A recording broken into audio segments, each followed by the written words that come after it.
Hello दोस्तों, कैसे हैं आप लोग। उम्मीद करता हूं कि आप लोग सब बढ़िया ही होंगे, है ना दोस्तों। प्रकाश सबसे स्पीड चलने वाला चीज है। प्रकाश 1 सेकंड में 3 लाख किलोमीटर पार कर सकता है। प्रकाश से ज्यादा तेज स्पीड में चलने वाला चीज इस ब्रह्मांड में कुछ और है ही नहीं।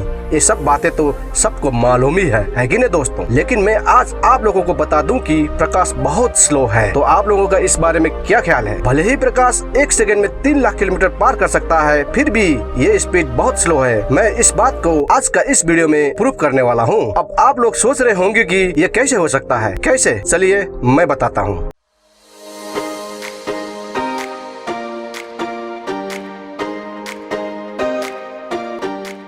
दोस्तों, प्रकाश की स्पीड हम लोगों को इसलिए बहुत तेज लगता है कि इस धरती में प्रकाश से ज्यादा तेज चलने वाला चीज कुछ है ही नहीं। जब रात में अंधेरा छा जाता है और आपने अपना कमरे के लाइट को स्विच ऑन करते ही 1 सेकंड से भी कम समय में ही पूरा कमरा उजाला हो जाता है। इतना ही नहीं, 1 सेकंड में हमारा चाँद से पृथ्वी तक चाँद का उजाला भी पहुंच जाता है। तो इतना ज्यादा तेज स्पीड है प्रकाश का। ये स्पीड हमको इसलिए तेज लगता है कि प्रकाश के बराबर मुकाबले में हम लोगों के पास कोई दूसरा चीज है ही नहीं। अब आप लोगों को एक दूसरा तरीका से भी समझाता हूँ। चलिए एक चींटी को ले लेते हैं। एक चींटी और इंसान के बीच रेस लगा के देखते हैं। चींटी कितना भी ज्यादा स्पीड से हम इंसान के साथ रेस में दौड़ लगा ले, चींटी हम इंसान को कभी पकड़ ही नहीं पाएंगे। एक चींटी के लिए तो हम इंसान के स्पीड प्रकाश से भी तेज है, क्योंकि चींटी के आगे हमारा स्पीड बहुत तेज है, जो स्पीड चींटी कभी हासिल कर ही नहीं सकता। ठीक इसी तरह हम इंसान के आगे भी प्रकाश के स्पीड बहुत तेज है, जो स्पीड हम इंसान कभी हासिल कर ही नहीं पाएंगे। इसलिए प्रकाश के स्पीड हमें बहुत तेज लगता है। अब आप लोग सोच रहे होंगे इसमें क्या नया बात है। ये सब तो हमें भी पता है कि नहीं दोस्तों। लेकिन रुकिए दोस्तों,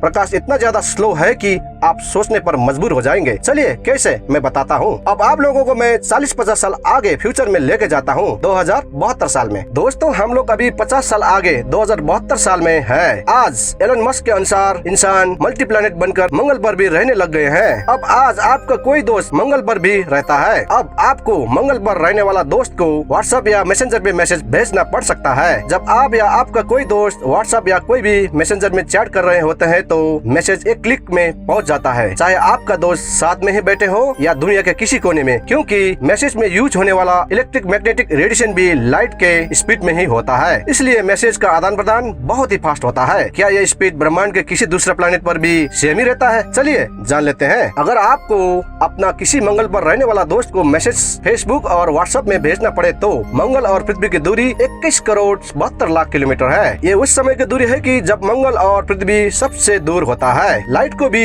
ये दूरी पार करने के लिए 22 मिनट 24 सेकंड का समय लगेगा। मंगल और पृथ्वी की दूरी सूरज के चक्कर लगाने के क्रम में कम ज्यादा होता रहता है। जब मंगल पृथ्वी से सबसे नजदीक होता है तो फिर भी पृथ्वी और मंगल का दूरी 5 करोड़ 46 लाख किलोमीटर होता है और लाइट को इसे पार करने के लिए 3 मिनट 2 सेकंड का समय लगेंगे। अब अगर आप मैसेज में हाय हेलो कुछ भी लिख के मैसेज मंगल पर अपने दोस्त को भेजते हैं तो उस मैसेज को लाइट स्पीड में मंगल तक आपका दोस्त का मोबाइल में पहुंचने के लिए on an average 12 minute 30 second का समय लगेगा। जब आपका दोस्त उस मैसेज को देखेगा और फिर आपको जवाब में हेलो हाय लिख कर भेजेगा तो फिर 12 मिनट 30 सेकंड तक आपको भी इंतजार करना पड़ेंगे। इस तरह 1 घंटे में आप अपना दोस्त के साथ 3 या 4 मैसेज ही आदान प्रदान कर पाएंगे। तो क्या अब आपको अभी भी इस कंडीशन में लाइट स्पीड तेज लग रही है? कुछ स्लो तो लग रहे होंगे, है कि नहीं दोस्तों। लेकिन दोस्तों, ये तो कुछ भी नहीं है। अब मैं आप लोगों को और दूर लेके जाने वाला हूँ। हमारा सबसे नजदीक का तारामंडल प्रोक्सिमा सेंचुरी का दूरी पृथ्वी से 4.2 लाइट ईयर दूर है। मतलब लाइट को भी प्रोक्सिमा सेंचुरी तक पहुँचने के लिए 4 साल 3 महीने का समय लगेंगे। इस हिसाब से अगर आपका किसी प्रोक्सिमा सेंचुरी का प्लैनेट में रहने वाला दोस्त को मैसेज भेजना पड़े तो एक मैसेज को प्रोक्सिमा सेंचुरी तक पहुँचने के लिए 4 साल 3 महीने का समय लगेगा। जब आपका दोस्त उस मैसेज को देखेंगे फिर जवाब भेजेंगे तो फिर आपको एक बार 4 साल 3 महीने का इंतजार करना पड़ेंगे। मतलब एक मैसेज को आदान प्रदान होने के लिए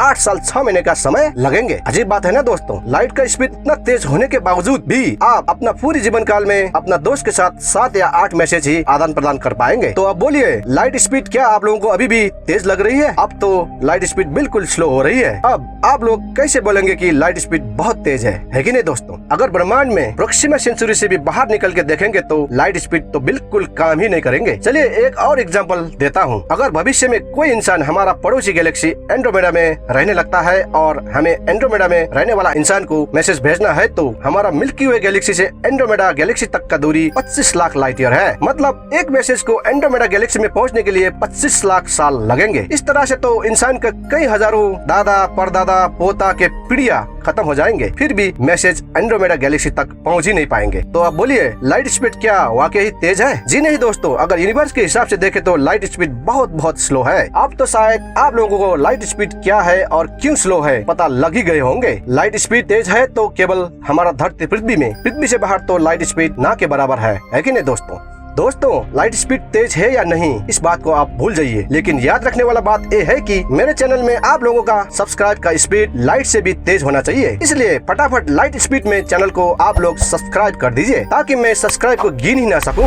इतना ज्यादा सब्सक्राइब चाहिए मुझे दोस्तों, ठीक है ना? हेलो दोस्तों, मैं हूँ आप लोगों का दोस्त RB लामा और आप लोग देख रहे हैं महाराजा फैक्ट नॉलेज यूट्यूब चैनल। आज के लिए इतना ही, फिर मिलेंगे एक नए फैक्ट के साथ अगला वीडियो में। धन्यवाद।